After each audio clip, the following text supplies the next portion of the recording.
যাদের বাপ মা বেঁচে আছে আগে বাপ মাকে ভালোবাসেন। বাপ মার মনে কষ্ট দিলে মক্কা মদিনার ইমাম হলে রেহাই পাবে না, নিস্তার পাবে না। বাপের দোয়ায় মায়ের দোয়ায় এই স্টেজে কথা বলতে পারছি, খোদার কসম করে আমার পীরের দোয়া, আমার ওস্তাদের দোয়া, আপনাদের দোয়া। কথা বুঝছেন? ও মুসলমানের ছেলেরা, দুনিয়ার জগতে সর্বপ্রথম মা বাপের দোয়া আল্লাহর দরবারে সন্তানের জন্য কবুল হয়, অন্য কারো বলা হয় নাই। সেই বাপ আমার বাপ কিন্তু আমাকে নিয়ে বসে থাকেনি। তিনবার নীলরতন হসপিটালে নিয়ে গেছে, 3 বার। শেষের বেলা চেক করে ডাক্তার বলল যে বাবু, তোমার এই বাচ্চাটা যখন ওর মায়ের পেটে ছিল, ওর মা ছিল খুব রোগাক্রান্ত। বলে হ্যাঁ হ্যাঁ, ওর মা খুব দুর্বল ছিল। বলে মায়ের ভিটামিন অভাবের পরে যার জন্যে বাচ্চাটার এই চোখ নষ্ট হয়েছে। চোখের কোনো সমস্যা নেই বাবু, এই চোখের শিরার সাথে ঘাড়ের শিরার যেটা জয়েন আছে, যে শিরায় জ্যোতি দেয়, ওই শিরাটা মরে গেছে, শুকনো হয়ে গেছে। আমার আব্বা বলেছিল অপারেশন করলে হয় না। বলে না বা, যেখানে পেটে থেকে জন্ম থেকে হয়েছে আমরা ডাক্তার কোনো রিস্ক নিতে পারবো না। যদি তোমাদের আবেদনে আমরা অপারেশন করি তাহলে যন্ত্রণা হয় না, যন্ত্রণা অপারেশনের পরে যন্ত্রণা হয়ে তুমি বাপ হয়ে তা করতে যেও না, যেভাবে আছো ওইভাবে থাক। বাড়ি এসে কাঁদতেন আমাকে নিয়ে, মামাদের পার্টিতে বসে লোককে জিজ্ঞাসা করতেন আমি চলে যাব, আমার এই বাচ্চাটার জন্য কি হবে। আমার আব্বা একদিন বলছে, কচি আমি চলে যাওয়ার পরে তোমার কি হবে একটু ভাবো না। আল্লাহ আব্বা কি ভাববো, কি করব, আমি কি করতে পারি, তবু একটা চিন্তা ভাবনা। আমি সে সময় বলেছিলাম আব্বা আমি একটা নিয়ত করেছি, তোমার সঙ্গে বলিনি, আজকে বলছি। কি নিয়ত বাবা? আমি বাবা এই যে ওয়াজ নসিহত শুনছি আলেমদের মুখে না, গ্রামে ও গ্রামে, পাড়া ও পাড়া, এ দেশ ও দেশ, এই ওয়াজ আমি একদিন করব, আমার নিয়ত আছে। হ্যাঁ তুমি ওয়াজ করবে? আব্বা হ্যাঁ আমি নিয়ত করেছি। আরে বাবা তোমার ওয়াজ কে শুনবে, তুমি জনবন্ধ। আব্বা আমি শুনেছি আলেমদের কাছে বড় বড় আল্লাহর ওলি হয়েছে মা বাপের দোয়ায়। বাইজিদ বোস্তামি রহমতুল্লাহ মায়ের দোয়ায় ওলি হয়েছে। হ্যাঁ গৌসেল আজম হুজুর আব্দুল তিনি মায়ের দোয়া পেয়েছে, ইমাম বুখারী রহমতুল্লাহ বাপের দোয়া পেয়েছে। তোমরা যদি দোয়া চাও, তোমাদের দোয়া যদি আল্লাহ কবুল করে, আল্লাহ আমার একদিন ওয়াজ করিয়ে নেবে ইনশাল্লাহ, বুঝলেন? সেদিন আমার আব্বা জান অনেক চিন্তা করে করে বলেছিল, কচি আমার বড় চিন্তা হয়, আমার ইন্তেকালের পরে তুমি পয়সার অভাবে ঢোল বাজাও না বাঁশি বাজাও। একদল মানুষেরা তারা চাইছে ও বাঁশি বেজিয়ে খাবে, তো লিয়াত করছে কেন, ওয়াজ করছে কেন? অনেক কথা শুনি কানে, দুঃখ করি না, যাক যে যা পারে বলে যাক। আমার জায়গা মতো আমি থাকি, আমার পীর হুকুম দিয়েছে, আমার ওস্তাদ হুকুম, যাও যা করছো করে খাও, যা করছো করে খাও।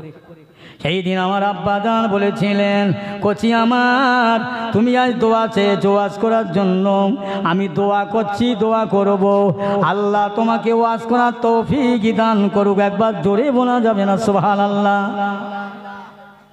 ও মুসলমানেরা, বাপের কি চিন্তা, সন্তানের জন্য কি চিন্তা, অবাক হয়ে যাবেন। আমার আব্বা আমাকে ডেকে বলছে, কচি তুমি ওয়াজ করবে, তোমার ওয়াজ শুনে মানুষ মুগ্ধকর হবে, সন্তুষ্ট হবে, একবার যেখান যাবে একবার গেলে হবে না বাবা, আল্লাহ তোমাকে বহুবার নিয়ে যাবে। ও মুসলমান, আমার আব্বা বলছে, কচি আমি রাখবো না বেশি দিন দুনিয়ায়, কিন্তু ওয়াজ করবার লাইনই একটা সমস্যা দেখা দেবে। বাস্তব কথা বলছি। আব্বা কি সমস্যা? এই তুমি ওয়াজ করতে যাবে, তোমার সাথে লোক যাবে, তার গাড়ি ভাড়া, তার রোজের দাম দেখা যাবে, বাড়িওয়ালা পয়সা দিতে কুলোয় না। এখন তুমি যদি ওদেরকে ডেকে একটু বলো যে একটু বাড়িয়ে দাও, ওরা তোমাকে উল্টো প্রশ্ন করবে, তুমি শুনে শুনে ওয়াজ করো আর পয়সা চেয়ে নাও। ও মুসলমান, আমার আব্বা বলেছে, আমি বলি আব্বা তাহলে কি করব? বাবা তোমার একটা কথা বলে যাই, শুনে নাও। ও বাবা শোনো, তুমি যেখানে ওয়াজ করতে যাবে, নসিহত করতে যাবে, তোমার সামনে যারা শ্রোতা হিসাবে, সামহীন হিসাবে বসে থাকবে, তোমার অভাবের সংসার কষ্টের কথাদের কাছে বলবে। বলার পরে তারা যা যতটা দেবে, তাদের ময়ে মুরব্বী যারা কবরে শুয়ে যাবে, সাদগায়ে জারিয়া হবে কিয়ামত পর্যন্ত। যারা জীবিত দেবে তাদের আল্লাহ চাষাবাদে উন্নতি দেবে, ব্যবসা বাণিজ্যে বরকত দেবে, অভাব অনাটন দূর করবে। বাবা, ওইদের টাকা দেওয়ায় তোমারও চলবে, তাদেরও চলবে। একবার জোরে বলা যাবে না সুবহানাল্লাহ? আর একটু জোরে হবে না সুবহানাল্লাহ? বহু দেশ আল্লাহ নিয়ে গেছে আপনাদের দোয়ায়, বহু দেশে গিয়েছি, বহু জায়গাতে। আপনার এই পশ্চিমবাংলায় যত জেলা আছে, ত্রিপুরায় থেকে ফোন করেছে হুজুর জলসা আসতে, সম্ভব নয়, পারবো না, যেখানে যেতে পারবো না, পারবো না। দোয়া রাখবেন, দোয়া করেন আমার জন্য, আমি দোয়া করি। আল্লাহ তোমাদের হায়াত কিসমতে দারাজ করুক। আল্লাহ তোমাদের বাপমা যাদের বেঁচে আছে বাপমার হায়াত দারাজ করুক। বাপমার পায়ের নিচে সন্তানের জান্নাত, বাপমার কদম ধরে কাঁদলে সে যেন জান্নাতের চৌকার ধরে কাঁদে। জোরে বলেন সুবহানাল্লাহ, জোরে বলেন না সুবহানাল্লাহ?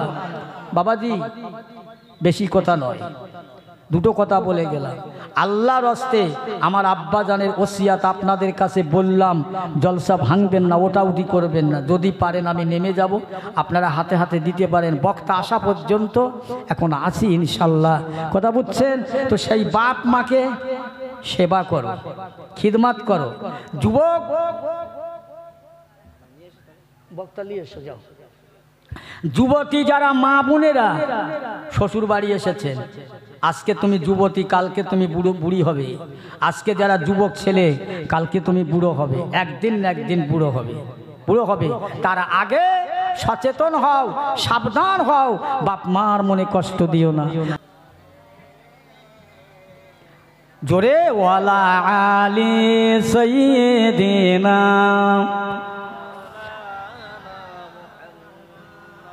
তুমি যে খোদার পিয়ারা হাবিব, তুমি যে খোদার পিয়ারা হাবিব, তোমারই সমতুল্য কেউ নাই আর। তোমারই মতন আকাশে ভ্রমণ করেনি কোনো পয়গম্বর। আল্লাহুম্মা জোরে সাল্লি আলা মাওলানা মুহাম্মদ ওয়া আলা আলি।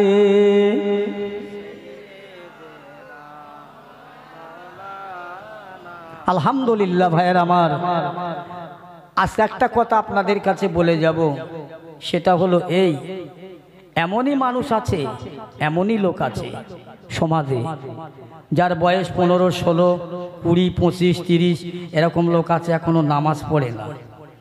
এর ভিতরে থাকলে থাকতে পারে। আমি অনুরোধ করব, আজ থেকে এই মজলিসে বসে ওয়াদা করেন যে আল্লাহ আগামীকাল থেকে আমি নামাজি হয়ে যাব, নামাজ পড়ব। আল্লাহ খুশি হবে, আল্লাহ রাজি হবে।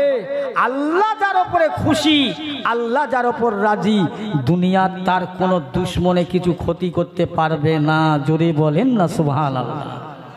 বুঝলেন? কাকে ভালোবাসবেন, কাকে ভালোবাসবেন? দুনিয়ায় আল্লাহকে, আল্লাহ রসুলকে ভালোবেসে যান। আর ভালোবাসতে গেলে কি ভালোবাসা বাসতে হবে, কি দিতে হবে? আল্লাহকে ভালোবাসতে গেলে, আল্লাহ রসুলকে ভালোবাসতে গেলে তার আদর্শ, তার নীতি, তার নিয়ম, এগুলো মানতে হবে। আজকে বর্তমানে মুসলমানের সমাজে দেখা যাচ্ছে জি শিক্ষার অভাব কমে গিয়েছে, শিক্ষার অভাব। ইসলামিক শিক্ষা মুসলমানদের থেকে আমরা দেখেছি, যে সমস্ত ছেলেদের ব্রেন ভালো, মেধাবী ছেলে, ব্রেন ভালো আছে, লেখাপড়া ভালো হয়, ওদেরকে দিচ্ছে কোথায় জানো, কোথায় জানো? ইংলিশ মিডিয়ামে। ইংলিশ মিডিয়ামে, এই ইংলিশ মিডিয়ামে দিচ্ছে কেন? ওরা চাকরি পাবে। আল্লাহর কোরআন, আল্লাহর নবীর হাদিস শিখলে বলছেন কাল ময়দানে মাহাশরে মা বাপের মাথায় সূর্যের চাইতে আরো জ্যোতির্ময় টুপি পরানো হবে। ওই আলেমের মাথার, আলেমের বাপ মার মাথায় আল্লাহ পরিয়ে দেবে। জোরে বলুন সুবহানাল্লাহ, জোরে বলেন না সুবহানাল্লাহ? এরা ছেলেরা মাদ্রাসায় দেবে না, আর ইসলামিক শিক্ষায় দেবে না।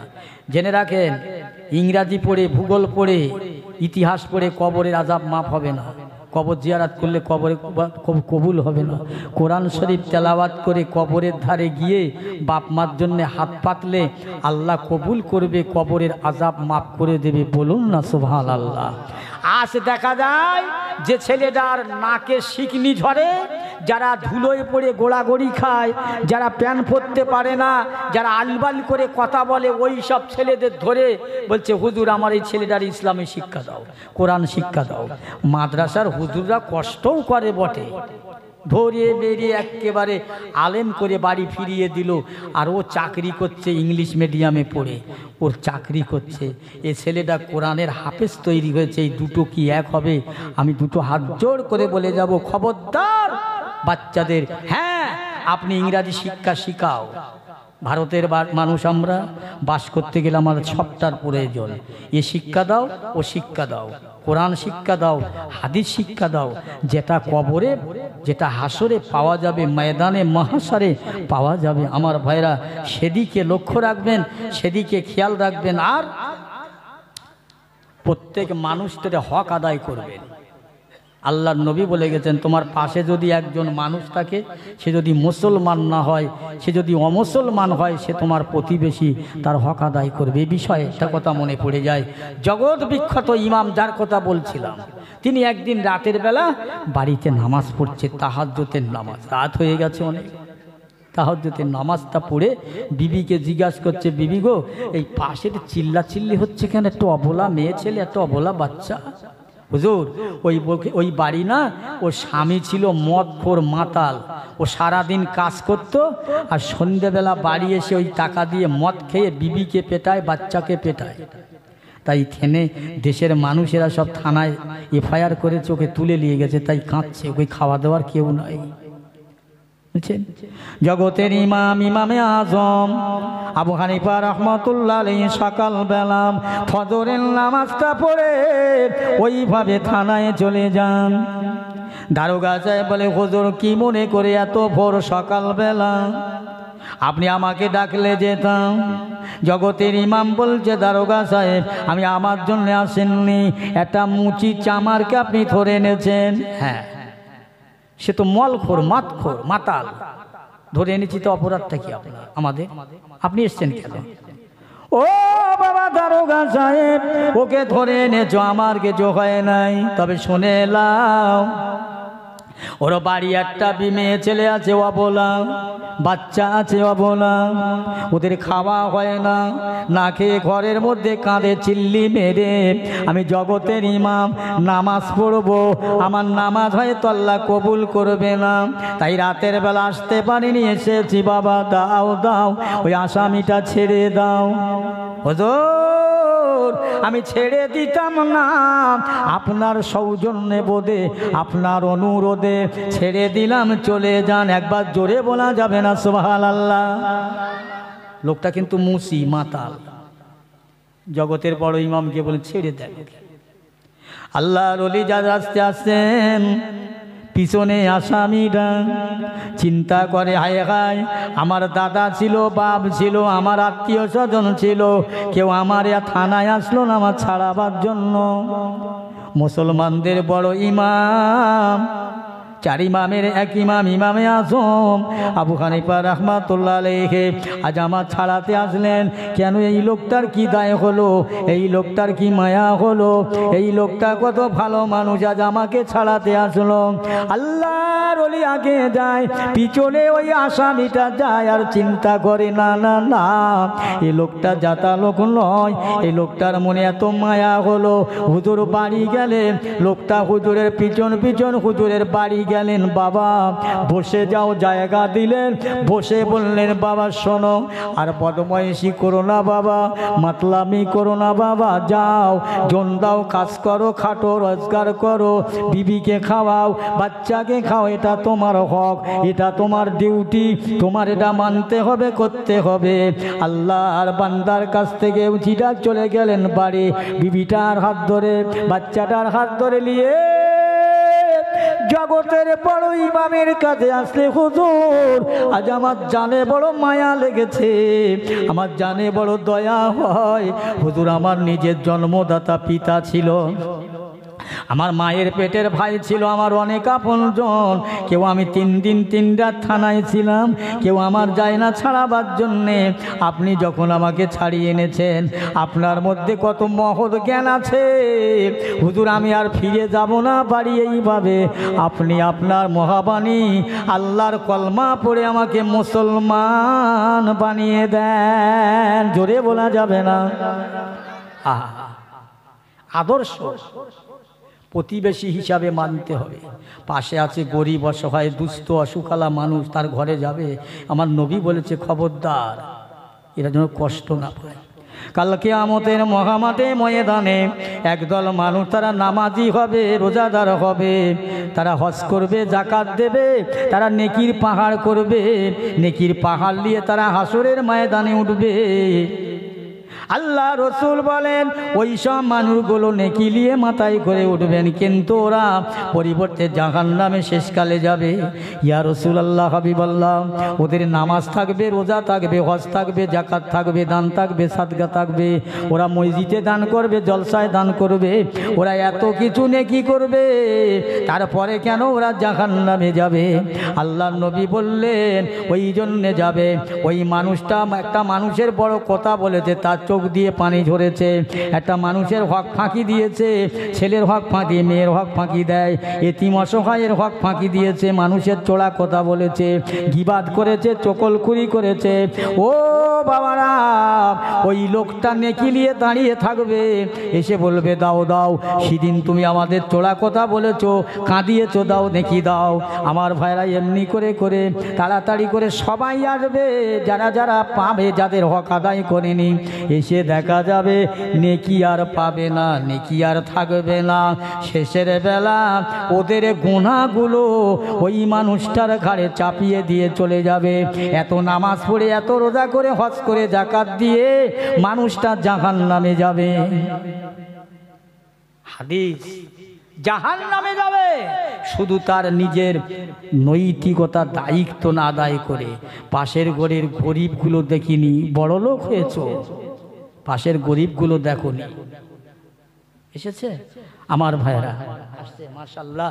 বাবা দুটো কথা বললাম, আমার পরের বক্তা যিনি আসছে বেয়াদবি করব না। আপনারা যারা এখনো দূরে দূরস্থানে আছেন প্রত্যেকে চলে আসুন, আখিরি মোনাজাতটা অন্তত করে যাবেন। নারায়ে তাকবীর, জোরে বলেন নারায়ে তাকবীর। সিলসিলায় হক ফুরফুরা শরীফ, সিলসিলায় হক ফুরফুরা শরীফ, সুন্নতুল জামাত, সুন্নতুল জামাত, দাদা হুজুর পীর কেবলা রহমাতুল্লাহ একনিষ্ঠ খাদেম। নারায়ে তাকবীর। আসসালামু আলাইকুম। দরুদ শরীফ আল্লাহুম্মা।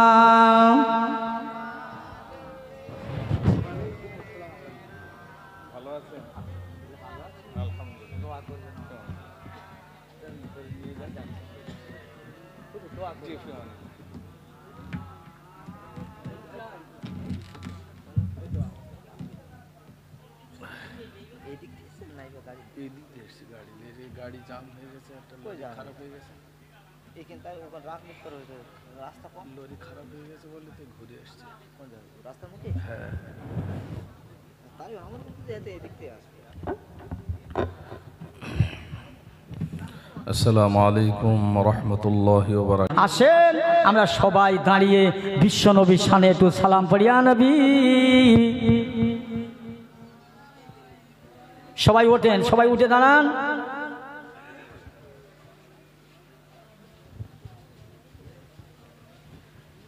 ইয়া নবী সালামু আলাইকা, ইয়া রাসূল সালামু আলাইকা, ইয়া হাবিব সালামু আলাইকা, সালাওয়াতুল্লাহ আলাইকা। তালাগাল বদরু আলাইনা واقتفت منه البدور লাহোর নেকমা রাআইনা কাতুয়া ওয়াজিহার সরুরি ইয়া নবী সালামু ইয়া রাসূল সালাম মুন আলাইকা ইয়া হাবিব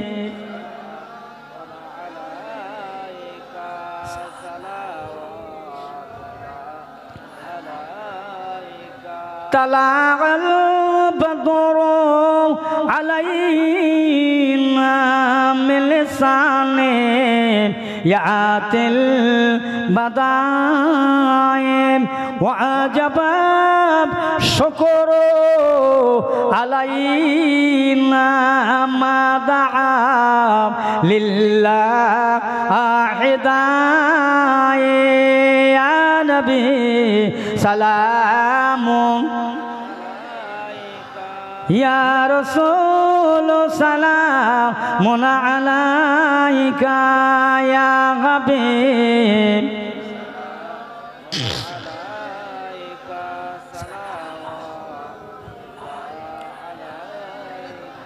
আপনারি ওসিলা দিয়া কান্দিলেন আদম হাওয়া হইজ যে মাবুদের দয়া কবুল করিলেন দোয়া ইয়া নবী সালাম ইয়া রাসূল সালামুন আলাইকা ইয়া হাবিব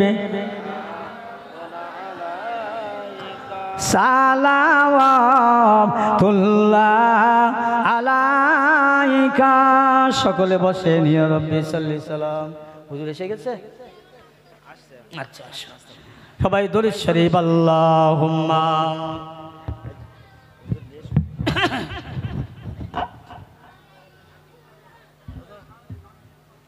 আল্লাহ কবুল করেন, আল্লাহ হায়াত দারাজ করেন, আল্লাহ ঈমান আমলে তারাক্কি দান। বাবা একটু লেবে যাই জলসা, কেউ ওটাউটি করো না, বসেন সকলে খুব মহাব্বতের সঙ্গে দরুদ আল্লাহুম্মা